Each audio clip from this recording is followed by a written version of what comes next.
Welcome to Sweet Life Beat Life. We hope this video helps. You begin by confirming your Google account, and that drive is active.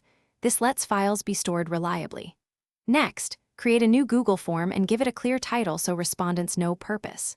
Once done, open the Settings panel and enable Responses storage, and if required, collect email addresses. This ensures uploads are tied to responders and kept in Drive.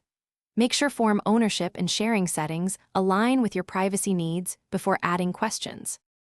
Now add the file upload question type to your form. Google prompts you to allow uploads to Drive. Choose allowed file types, images, PDF, or specific extensions, and set a maximum file size that balances convenience with storage limits. You can also control how many files one respondent may submit. Once configured, mark the question as required if every submission needs a file, and add concise help text so users know format and size expectations. Finish by previewing the form and performing test submissions using different accounts.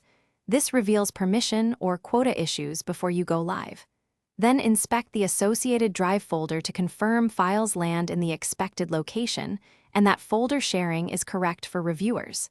If something goes wrong, make sure Drive has enough storage and that the form's owner hasn't restricted uploads, often the problem.